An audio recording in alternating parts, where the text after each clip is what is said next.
Hi guys, in this video I want to talk about the S&Q function of Sony ZV-E10 and what's the difference between shooting in S&Q mode and actually shooting in a higher frame rate and slowing it down during post. I will talk about how to set and shoot in S&Q mode, and then I will tell you how to shoot slow motion by using a higher frame rate in normal video mode, and then slowing it down in post. Finally, I will tell you the difference between these two. If you already know the technical things, feel free to jump to the comparison part. To change the S&Q settings, you have to go to tab 2. S&Q settings is at the bottom. Here you can change the frame rate. Remember, if you use NTSC system, the highest frame rate can be 120 frames per second. And if you use PAL system, the highest frame rate can be 100 frames per second.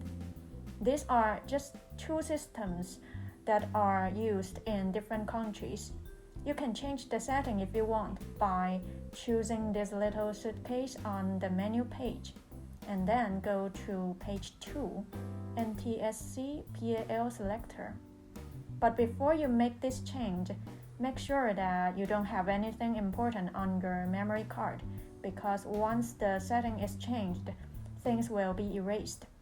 Now back to S&Q settings. When your record setting is 25p and your frame rate is 100 frames per second, this will give you 4 times slow motion because 25 times 4 is 100. And when your record setting is 25p, your frame rate is 50 frames per second, this will give you 2 times slow motion. Now you get the idea, right? There is one more thing you can do about your S&Q settings. Press this button at the top to make sure that you are in S&Q mode. Now go to Menu, tab 2. Here you can change the shoot mode. It should be in S&Q Program Auto by default. So if you want to change the shutter speed, the ISO and the aperture, make sure you use S&Q manual mode. Now just press the red record button and you are good to go. If you don't want to use S&Q mode, by the way, I will tell you why you probably don't want to do this in the comparison part. Make sure you are in video mode and go to tab 2. Here again, you can change the shooting mode. See whether you want to use manual or shutter speed priority or aperture priority, and then go to file format. Here you can choose 4K or HD. One important thing is that when you choose 4K, you cannot shoot in a higher frame rate, so you have to choose HD. And then go back to record setting. You can choose 50p, which is about 2 times slower, or 25p, but that doesn't make sense at all, so don't do that. Or you can choose 100p, which will give you 4 times slower. Here you can also see 50M, 25M, 16M, 100M. Remember, after you select your ideal frame rate, just choose the highest M number. The M stands for megabits per second, so a higher megabits per second will give you a better video quality. Now just make sure again you are in video shooting mode. Press the red button on the top and you can start taking videos. After you set a higher frame rate and shoot the video, when you play back, no matter you play back on your camera or on your computer, you will find that it looks just like a normal video. There's no slow motion at all. That's because there is still one more step left to do. You have to put it in a video editing software like DaVinci Resolve, Premiere Pro, or Final Cut. Here I will demonstrate in DaVinci Resolve because it's a free software.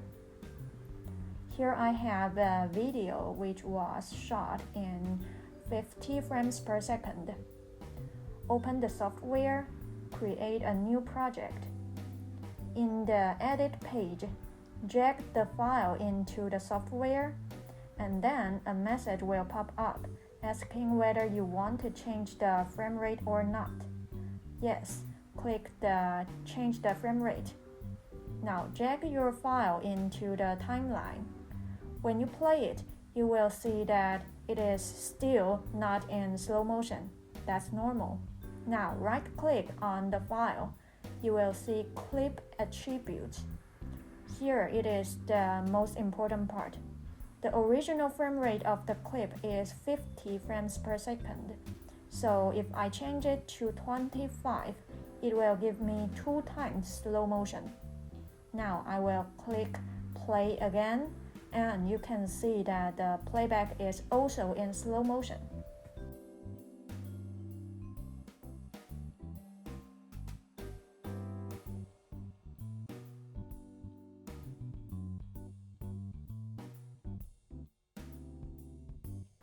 There are 3 major differences between shooting in S&Q mode and shooting in a higher frame rate and slowing it down during post. First, like what I have just said in the previous part, you cannot see the slow motion playback directly when you shoot in a normal video mode with a higher frame rate, while you can immediately see the result on your camera when you shoot in S&Q mode. So shooting in S&Q mode can save you some time because you can see the immediate result and you don't have to edit in post.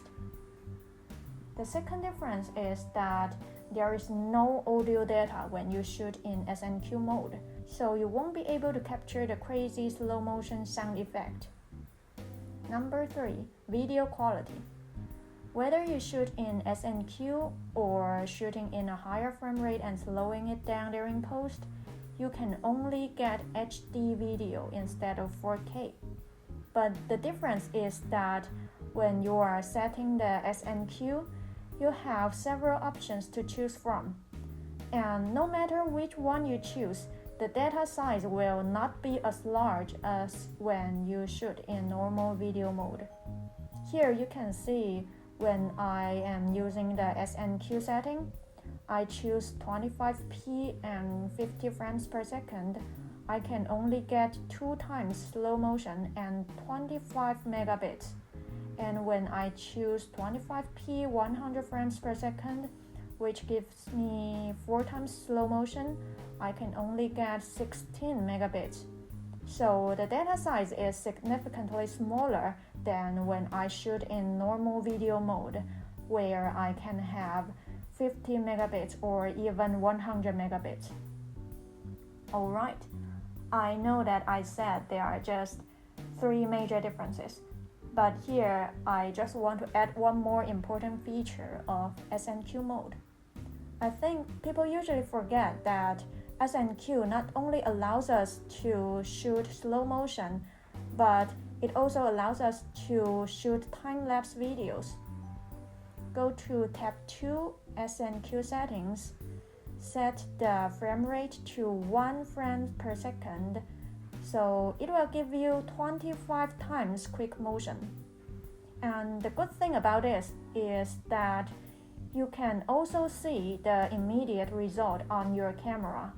While if you use the traditional way to shoot a time-lapse, which is the interval shooting, you will have to put all your files on your computer and put them into the Imagine Edge software, and then process the time-lapse video.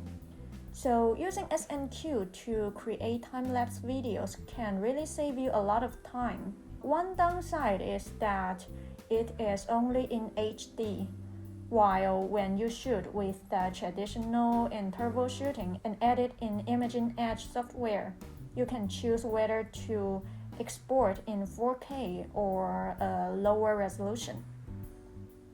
So I have already introduced 2 ways of shooting slow motion videos.